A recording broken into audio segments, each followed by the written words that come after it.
ಮಾನ್ಯ ಗೌರವಾನ್ವಿತರೆ ಹಾಗೂ ನನ್ನ ಪ್ರೀತಿಯ ಸ್ನೇಹಿತರೆ, ನಿಮಗೆಲ್ಲರಿಗೂ ನನ್ನ ನಮಸ್ಕಾರಗಳು. ನಾನು Samruddhi Shetty, Janata new English medium school Kirimanjeshwar ಇಲ್ಲಿ 9ನೇ ತರಗತಿಯಲ್ಲಿ ವ್ಯಾಸಂಗ ಮಾಡುತ್ತಿದ್ದೇನೆ. ನಾನು ಇಂದು ನನ್ನ ಊರು ನನ್ನ ಕನಸು ಎಂಬ ವಿಷಯದ ಕುರಿತಾಗಿ ಒಂದೆರಡು ಮಾತನಾಡಲು ಇಚ್ಛಿಸುತ್ತೇನೆ. ನನ್ನ ಊರು ಸೇನಾಪುರ ಗ್ರಾಮದ ಬೆಳ್ಳಾಡಿ ಎನ್ನುವ ಪುಟ್ಟ ಹಳ್ಳಿ. ನಾವು ಎಷ್ಟೇ ಎತ್ತರಕ್ಕೆ ಹಾರಿದರೂ ನಮ್ಮ ಕಾಲು ನೆಲ ತಾಕಿರುವ ಸ್ಥಳವೇ ನಮ್ಮ ಊರು. ಅಂತಹ ಪವಿತ್ರ ನೆಲವೇ ನನ್ನ ಊರು.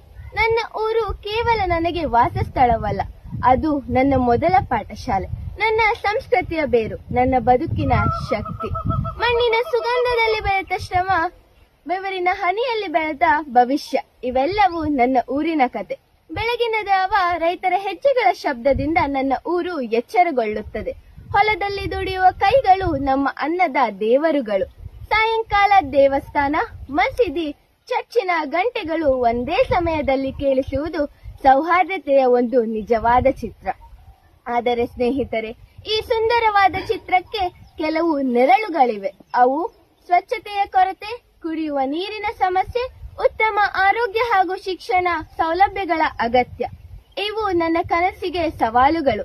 ನನ್ನ ಕನಸಿನ ಊರು ಹೇಗಿರಬೇಕೆಂದು ಕೇಳಿದರೆ ನಾನು ಹೆಮ್ಮೆಯಿಂದ ಹೇಳುತ್ತೇನೆ, ಅದು ಸ್ವಚ್ಛವಾಗಿರಬೇಕು, ಹಸಿರಾಗಿರಬೇಕು, ಸಮೃದ್ಧವಾಗಿರಬೇಕು.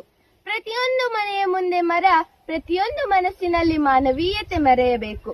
ಶಾಲೆಗಳು ಕೇವಲ ಕಟ್ಟಡಗಳಲ್ಲ, ಅವು ಕನಸುಗಳನ್ನು ಕಟ್ಟುವ ಕಾರ್ಖಾನೆಗಳಾಗಬೇಕು. ಶಿಕ್ಷಕರು ಬೆಳಗುವ ದೀಪವಾಗಿ, ವಿದ್ಯಾರ್ಥಿಗಳು ಬೆಳಗುವ ನಕ್ಷತ್ರಗಳಾಗಬೇಕು.